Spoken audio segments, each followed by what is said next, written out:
My name is Emily. I am an ordinary girl who lives in a small town called Riverdale. Our town was always quiet and safe, where everyone knew each other. But everything changed last summer, when strange disappearances began in the city. It started when my friend Megan didn't come home after an evening run. At first, we thought that she just got lost or went to visit someone. But when she didn't show up after a day, we started to worry. The police searched for her, but found no trace of her. Lisa, a girl from our school, disappeared next. She also simply disappeared without a trace, and no one saw what happened to her. Panic began to mount, and our parents forbade us to go outside after dark. But this did not stop the disappearance. Several more girls went missing, and rumors about a maniac began to spread in the city. The police worked day and night, but could not find any leads. One evening, I was sitting at home reading a book when I heard a strange noise from the street. Looking out the window, I saw a shadow flash by the neighboring house. I felt creepy and quickly closed the curtains. The next day, I found out that another girl, my neighbor Kate, was missing. This was the last straw for me. I decided that I had to find out who was behind these disappearances and stop him. I knew it was dangerous, but the feelings of fear and anxiety were stronger. I needed to find answers to save my friends and myself. The morning after Kate's disappearance was gloomy and cold. Everyone was talking about her disappearance, and the mood in the town was tense. I decided to start my own investigation and headed over to Kate's house, hoping to find something the police might have missed. I knew her family well, so they did not object to my help. In her room, I found a diary where she wrote down her thoughts and plans. Flipping through the pages, I noticed several entries that seemed suspicious to me. Once, a week before she disappeared, Kate wrote that someone was following her. She felt strange eyes on her when she returned home in the evening. She even thought she saw a shadow outside her window at night, but decided it was just her imagination. I also found a note that sent chills down my spine. He knows where I live. It is not known who wrote it, but it was quite scary. Feeling that I was on the right track, I decided to visit the places where the girls usually congregated. Maybe I can find some clues. I went to the park where Megan used to run and to the place where Lisa was last seen. I carefully examined the surrounding area, trying to find something unusual. Suddenly, I noticed something shiny among the bushes. As I got closer, I discovered a bracelet that belonged to Megan. My heart beat faster. It was clear proof that she was here. But why didn't the police find him earlier? I took the bracelet and decided to show it to Sheriff Johnson. He was a good man and knew me well since childhood. He listened carefully to my guesses and promised to consider all new evidence. The following days were spent in anxiety and anticipation. I felt that we were on the verge of a solution, but I did not yet know how deep and dark it would go.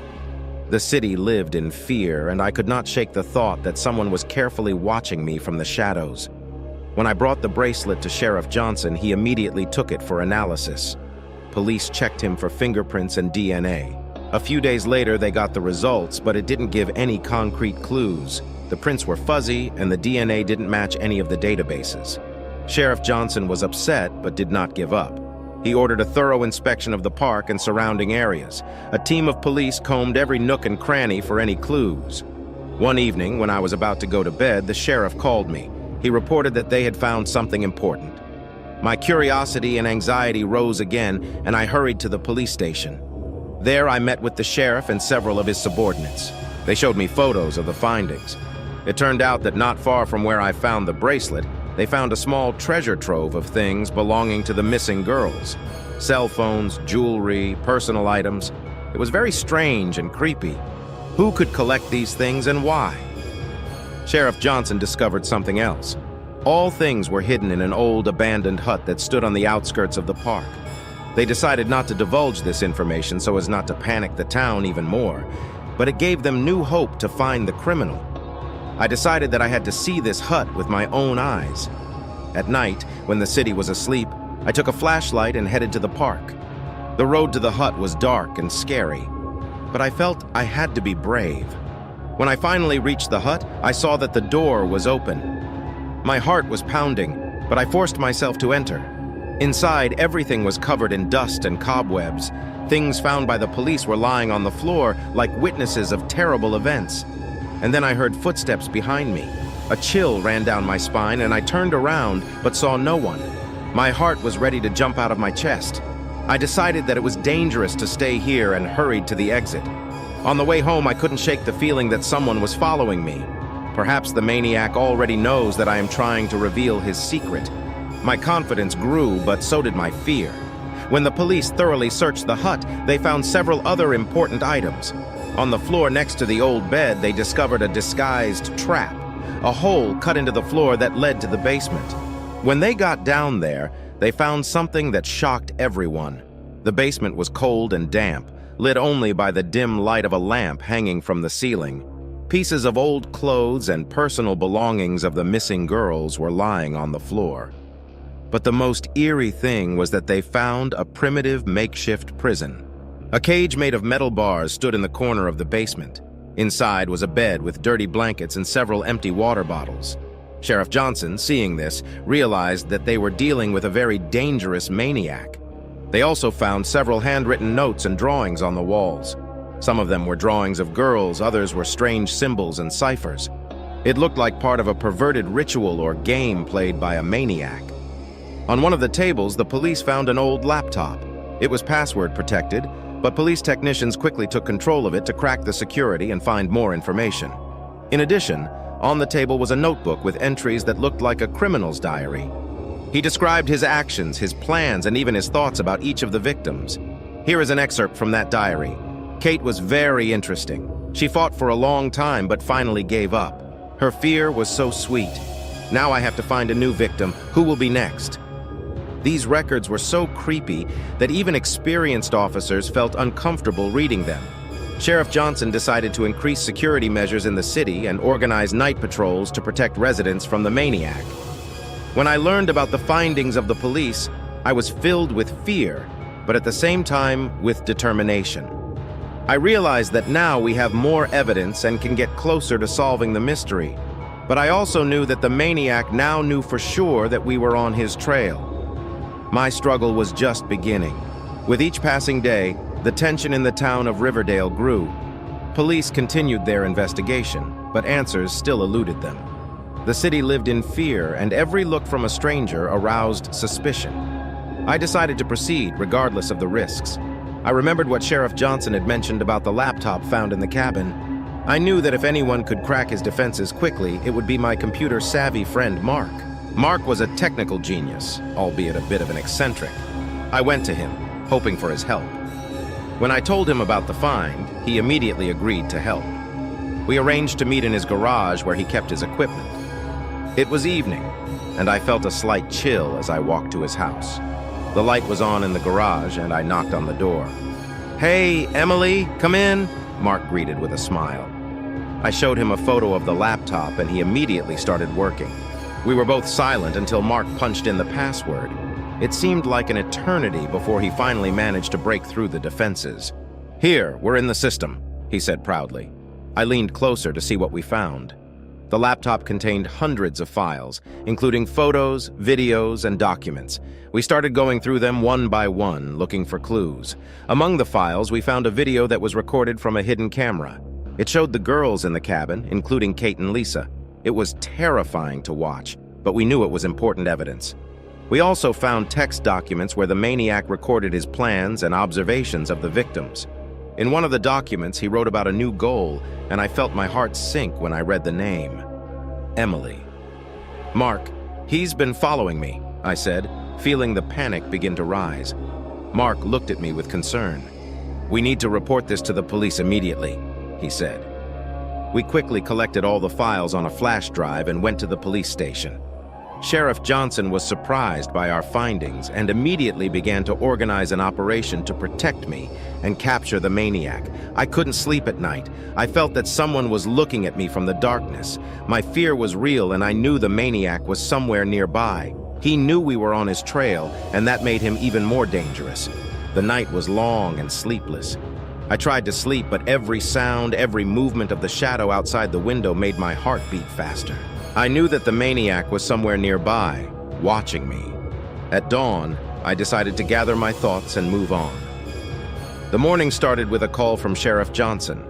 He said the police had increased patrols around my house and installed hidden surveillance cameras. This gave me a little confidence, but I still felt that danger was near. I decided to return to Mark to discuss our next steps. He was the only one I could trust in this situation. When I arrived at his garage, he was already waiting for me with a bunch of printed files that we found on his laptop. "Emily, I went through some of these files," he said as I entered. "It seems that the maniac has very detailed plans. He doesn't just choose his victims at random. He watches them for a long time, knows their habits, routes, and weaknesses." Mark showed me a map of our town which marked the places where the maniac had seen his victims. These were parks, cafes, a library, and even a school. He made very careful plans, and that made him even more dangerous. "He also wrote down his thoughts and plans for the future," continued Mark. "Here, for example, are his records about you. He has been following you for several months. It knows when you go for a run, where you like to drink coffee, and even who your friends are." I felt a chill run down my spine. The realization that someone had been watching me for so long was unbearable. "We have to use this to catch him," I said, trying to gather my thoughts. "If we know his methods, we can predict his next move." Mark agreed with me, and we began to analyze the data, trying to figure out where he might appear next. He seemed to follow a certain schedule and liked to return to places he had already checked. "We can try to trap him," Mark suggested. "If he's following you, we can use that against him. You should pretend that you don't suspect anything and behave as usual. The police will be there to protect you." I understood that it was very risky, but we had no other options. We discussed our plan with Sheriff Johnson, and he agreed to provide support. That evening, I went for a run as usual.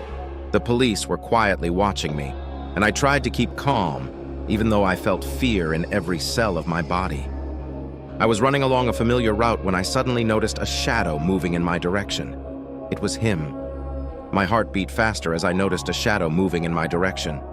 I tried to stay calm and kept running, but every step I took echoed in the silence around me. The police officers following me were ready to intervene, but I knew I couldn't just stop and wait. I had to play my role to the end. The shadow was approaching. I felt a cold sweat break out on my skin. The feeling of someone breathing down my back became unbearable, and suddenly I heard someone call my name. "Emily, wait!" I turned and saw a stranger quickly approaching me. His face was hidden under the hood, but I recognized the voice. It was the same voice heard in the recordings found in the hut. He was here, right in front of me. "You shouldn't have interfered," he said, his voice filled with hatred. "Now you are my next target."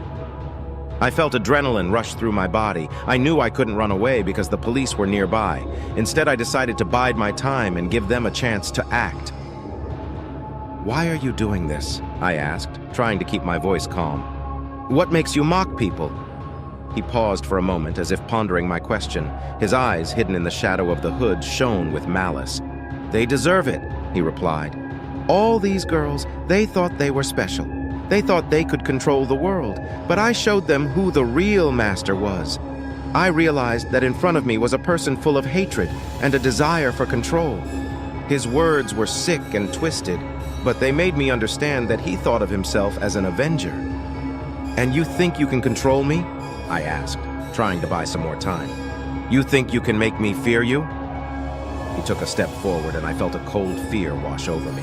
But just at that moment, the police jumped out of the darkness and grabbed him. He was caught off guard and his hands were quickly handcuffed. "It's all over," said Sheriff Johnson, emerging from the bushes. "Now you can hurt anyone anymore." The maniac was taken away in a police car, and I was relieved that it was finally over. But at the same time, I knew that now a new stage would begin: the investigation and search for other possible victims. The next part of the story will continue the story of the investigation and new revelations. The following days after the arrest of the maniac were full of events. The police began investigations and interrogations, trying to understand the scale of the crimes and find all the victims. The town of Riverdale was slowly returning to normal, but the wounds remained deep. I became a key witness in the case, so I often visited the police station. I needed to tell about everything I knew and experienced. It was exhausting, but I understood that I had to help catch the criminal once and for all. One day, Sheriff Johnson invited me into his office. "Emily, we found something else," he said as I sat down. During the search of the suspect's house, we found another laptop, and it seems he has more information than we might have expected. I looked at him in surprise. "What did you find?" The sheriff leaned forward and opened his laptop. There are videos and photos that he kept here, but the most interesting thing is the journal where he wrote down his thoughts and plans. He described every step he took, every sacrifice he made, and worst of all, there are records of new plans. They concern you. I felt a chill run down my spine. "What did he write?" The sheriff flipped a few pages and showed me the records. "Emily is getting too interesting. She can ruin everything. I have to do something to stop her. She has to be my next target." "He was planning to attack you," the sheriff said, his voice serious.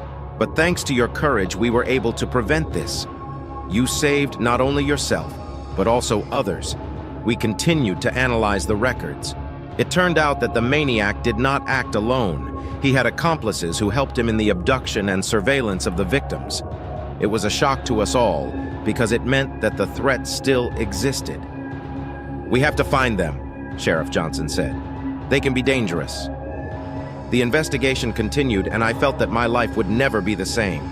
But I knew I had to keep fighting to protect myself and others.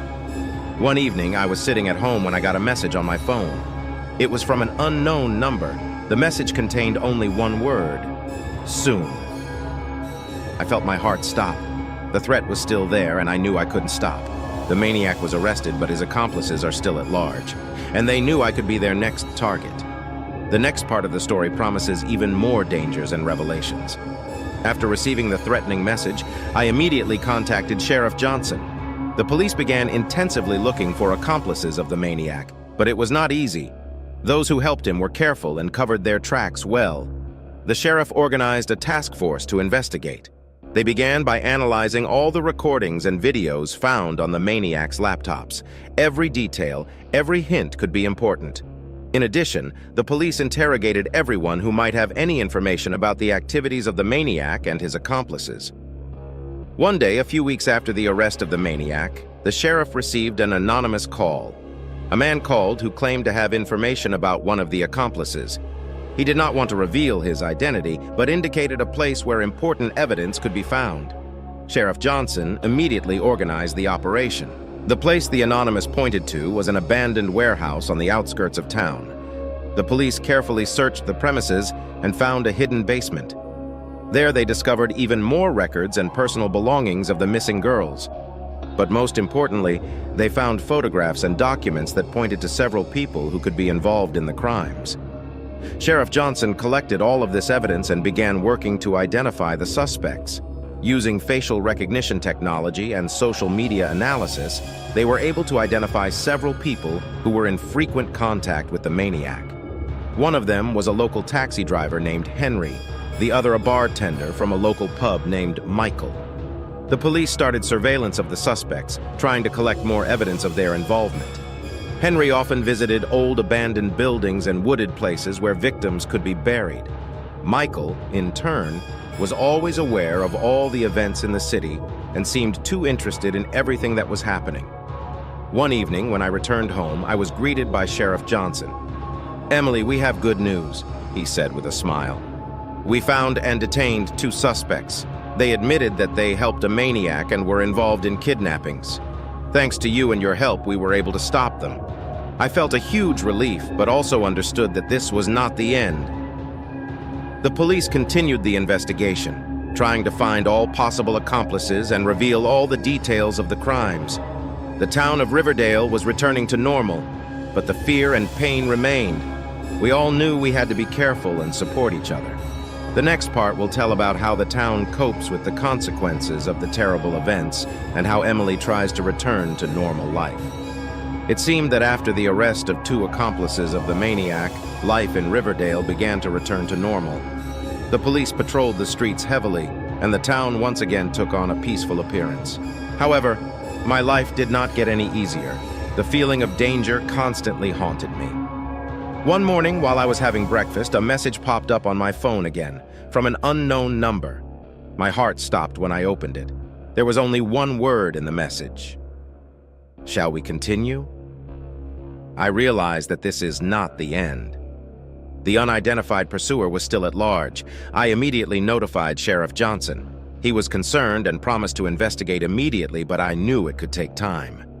While the police were looking for new clues, people started disappearing in the town. First, it was a young girl named Kelly who didn't come home from a party. Then Jenny disappeared, went to work, and was never seen again. We were all horrified. Sheriff Johnson organized a search operation, but they were unsuccessful. The town was again in fear. I felt that I had to do something. I couldn't sit back knowing that people were in danger again. I again turned to Mark for help. We went through all the records and files trying to find anything that could help us understand who was behind the new disappearances. We noticed that some of the new records appeared already after the arrest of the maniac. It meant that someone was continuing his work. One day, while watching surveillance footage, we saw a suspicious figure near where Jenny was last seen. Mark managed to enlarge the image, and we saw that it was Michael, the same bartender that the police had arrested earlier. Is he free again? I was surprised. Mark explained that he was released due to lack of evidence. We immediately notified Sheriff Johnson of our findings. The police detained Michael again and began questioning him. Michael admitted that he was only following orders. He told about a mysterious person named Thomas who was in charge of all this. Thomas was the brains of the whole operation, and he always remained in the shadows. It was the first name we heard, and it gave us a new direction to investigate. Sheriff Johnson immediately began a search for Thomas. We knew he was around and that he could be extremely dangerous. My life was in danger again, but I felt that we were finally getting closer to the truth. The next part will tell how the police try to find and stop Thomas, and how Emily finds herself in the center of events again. After Michael's confession, the police began an intensive search for Thomas. Every step was important, and we all understood that we had little time. I continued to work with Sheriff Johnson, trying to find any leads on Thomas' whereabouts. One day, Mark received new information from his law enforcement contact. It turned out that Thomas used fake documents and worked in a nearby city as a security guard. This allowed us to narrow down our search. The police raided the house where, according to them, Thomas lived. However, when they entered, the house was empty. All traces indicated that Thomas had left the place literally a few hours before their arrival. Sheriff Johnson knew we were close and that Thomas was feeling the pressure. The next morning, I received another message. It was much more detailed and more ominous. Think you're saved? I'm always there. The next move is mine. This message caused me to panic, but at the same time made me determined to find and stop this criminal. I immediately shared this with Sheriff Johnson. He arranged for 24/7 security around my house, but I still didn't feel safe. Meanwhile, the police continued to monitor all possible contacts of Thomas. They monitored phone calls, checked surveillance cameras, and questioned anyone who might know his whereabouts. One evening, when I was coming home from work, I noticed something strange. There was an envelope on my doorstep. A sense of danger penetrated me. I carefully opened it and saw inside the photos of the missing girls. On the back of each photo was written, "Next up is Emily." I immediately called Sheriff Johnson, and he arrived within minutes. He carefully reviewed the photos and took the envelope for examination. The police began an even more active search. One day they came across a clue. Video from a surveillance camera in one of the hotels showed Thomas checking in under an assumed name. The police immediately went to the place and took him into custody. Thomas tried to run away but was caught after a short chase. He was defiant and showed no sign of fear or remorse.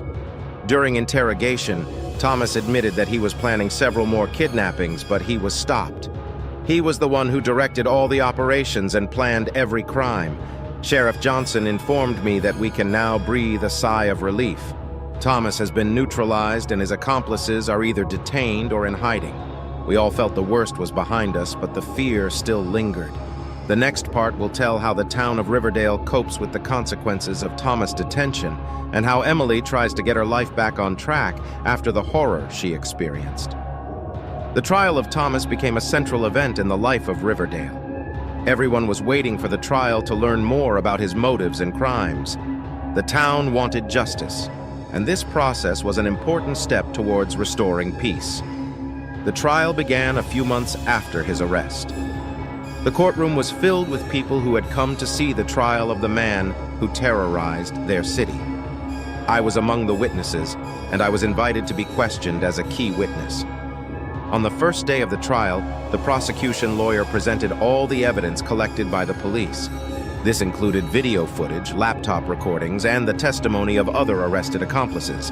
The prosecutor emphasized that Thomas was the mastermind of all the crimes and should be severely punished. Thomas' defense tried to prove that his client was mentally ill and could not control his actions. They invited psychiatrists who tried to confirm this diagnosis, but the evidence was insufficient. The court decided that Thomas was sane and knowingly committed his crimes. When it was time for my testimony, I felt fear and anxiety come over me. I told about all my encounters with the maniac and his accomplices, about the threats and how my life had become a nightmare because of their actions. I tried to be strong, but it was difficult to talk about all these horrors in front of a large audience. The prosecutor asked me a few questions, and then it was time for the defense. Thomas' lawyer tried to cast doubt on my testimony, but I managed to remain calm and answer clearly and confidently. I knew that my role in this process was important and that my words could help achieve justice. The trial lasted several weeks. Every day, new witnesses came forward and told their stories. It was a difficult time for all of us, but we understood that it was necessary. On the last day of the trial, after much debate and deliberation, the jury reached its verdict. Thomas was found guilty of all charges against him, including kidnapping, torture, and murder. The judge sentenced him to life imprisonment without parole. This moment was a huge relief for all of us. We knew that the most dangerous criminal could do no more harm. People in the courtroom applauded, and I felt a heavy stone fall from my heart. After the trial, Sheriff Johnson approached me. "Emily, you did a great job. Thanks to you, we were able to stop this horror. The town is grateful to you." I smiled, but knew I still had a long road to recovery ahead of me. But now we had a chance at a normal life, and that gave us hope. The next part will tell about how the city recovers after the trial and how Emily tries to rebuild her life after the horror she experienced. After the trial and conviction of Thomas, the town of Riverdale gradually began to recover from the horror experienced. Life was returning to a normal rhythm, but many traumas and fears remained that needed time to heal. It was a particularly difficult period for me. Nightmares and constant fear for my life remained with me. I started seeing a therapist to deal with the effects of stress and trauma. It was difficult, but I knew I had to fight for my life and regain my peace. The city organized a series of meetings and events to support the victims and their families. Sheriff Johnson spoke at each of them, emphasizing the importance of unity and mutual support. He also thanked me for helping with the investigation, which was very nice and important to me. During one of these events, I met with the families of other victims. It was emotionally difficult, but also therapeutic.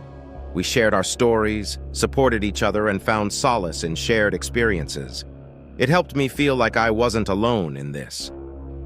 One day I received a letter from the family of one of the girls who was saved thanks to my testimony. They thanked me for my courage and support, and it was incredibly touching. This letter gave me new strength to continue fighting for my life and for the lives of others. The police continued to investigate, trying to find all possible accomplices of Thomas. Sheriff Johnson assured me that they would do everything they could to make sure no one else could be harmed. It gave hope, but also a reminder that the struggle is not over. I decided to return to my job at the local newspaper. It helped me distract myself and rebuild my life. My colleagues supported me, and I felt that I had strong support from them. We've been working on articles about events in Riverdale, emphasizing the importance of community safety and support. One evening, when I was coming home from work, I was greeted by a neighbor with a big smile on her face. "Emily, you're a real hero," she said. "Thanks to you, we can feel safe again." These words warmed my heart and gave me new hope. I knew that there was still a lot of work ahead, but I felt that together we could overcome any difficulties. The next installment will follow Emily's next steps in her recovery and the new challenges she will face on her way to a normal life. Several months have passed since Thomas' trial ended. Riverdale gradually recovered, and life in the town became more and more peaceful. I also felt that I could finally start a new phase in my life. One morning, I woke up with a feeling that something would change today. I got ready for work, and as I was leaving the house, I noticed that there was an announcement on the house next door about a charity concert organized in support of the victims of Thomas crimes. It was a great sign that our town was really starting to heal. In the editorial office, I was met by colleagues with a new task. We had to prepare an article about the process of community recovery after those terrible events. I decided that this would be a great opportunity to show everyone how much we have achieved and how strong we have become through our unity. While writing this article, I met many people who shared their stories of healing and recovery. These were incredibly strong and inspiring stories. The town has come together like never before, and everyone is working hard to make Riverdale a safe and welcoming place to live.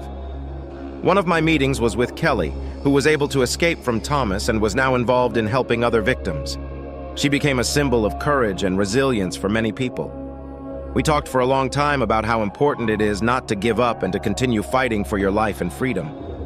In the evening, returning home after a busy day, I felt that I had done something important. The town has changed, and so have I. I was no longer the scared girl who dreaded every sound in the night. Now I felt strong and capable of any challenges. One night at a benefit concert, Sheriff Johnson took the stage and began his performance. We all went through many trials, but we persevered. Today we celebrate our unity and strength. I want to thank each of you for your support and courage. And I especially want to mention Emily, who has become a real hero for our town. These words brought tears to my eyes. I felt that everything I went through was not in vain. The city applauded, and I felt that I could finally let go of all the fears and horrors of the past. After the concert, people came up to me, thanked me, and shared their stories. I realized that our lives have changed forever, but we have become stronger and closer to each other. In closing my article on rebuilding the community, I wrote the last lines. Riverdale is no longer the same town it once was. We've been through horrors, but we've become stronger. Our town is a place where courage and unity triumphed over fear and crime. Together we made a new story, a story of strength and hope. It was the end of one chapter and the beginning of a new one. I knew there were still many challenges ahead, but now I was ready to face them with my head held high.